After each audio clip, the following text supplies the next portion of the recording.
MCC வந்து பார்த்தீங்கன்னா, 3 round state கவுன்சிலிங்லாம் நடக்க ஆரம்பிச்சிருச்சு. ஏன்னா, எம்சிசி வந்து 3 ரவுண்டு முடிச்சுட்டாங்க. இருந்தாலும் எம்சிசில 3 ரவுண்ட்ல ஜாயின் பண்றாங்களா, இல்லையா அப்படின்றது தெரியாம நெறைய பேர் இருக்காங்க. ஜாயின் பண்ணிட்டாங்க அப்படின்றப்போ ஒரு லிஸ்ட் வந்து கம்பல்சரி நீங்க பார்த்துக்கணும் அப்படின்ற மாரி எம்சிசி குடுத்துருக்காங்க.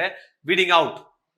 ஒரு கோர்ட் கேஸ் ஒண்ணு ஆல்ரெடி நடந்திருக்கு. அதனால என்ன பண்ணியிருக்காங்க அப்படின்னா, அர்ஜென்ட் அட்டென்ஷன் கேண்டிடேட்ஸ்க்கும், தென் ஸ்டேட் கவுன்சிலிங் அத்தாரிட்டீஸ்க்கும் இந்த லெட்டர்ஸ் வந்து பார்த்தீங்கன்னா, இந்த நோட்டிஃபிகேஷன் குடுத்துருக்காங்க.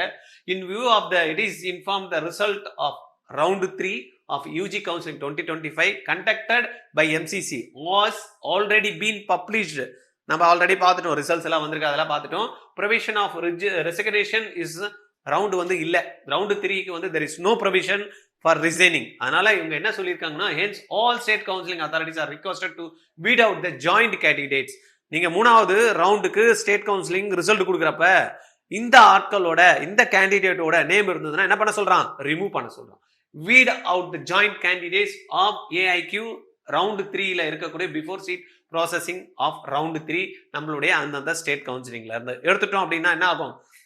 தேவையில்லாத ப்ராப்ளம் இல்லாமல் இருக்கும். அகைன் வந்து சீட் அங்கே ஹோல்ட் பண்ணி இங்கே வந்து எடுக்கிறான் அப்படின்ற பிரச்சனை இல்லாமல் இருக்கும் அப்படின்ற மாதிரி கொடுத்துருக்காங்க ஸ்டேட் கவுன்சிலிங் அத்தாரிட்டி. அதனால என்ன சொல்றாங்க அப்படின்னா, 1 நவம்பர் 2022க்குள்ள டேட்டா ஷேரிங் இருக்கிறத வந்து கரெக்டா போர்ட்டல் எந்த போர்ட்டல்ல செக் பண்ணிக்கணுமா, எம்சிசி போர்ட்டல்ல பார்த்துட்டு இந்த வீடிங் அவுட்டை வந்து பண்ண சொல்லியிருக்காங்க. பார்த்துக்குங்க. யாருன்னா அங்கே சீட் வச்சுட்டு இங்கே சீட்டு வச்சுட்டு இங்கேயும் கிடச்சிரும் அங்கேயும் கிடச்சிரும் அப்படின்ற மாதிரிலாம் நினச்சிட்டு இருப்பீங்க. செக் பண்ணிக்கணும்.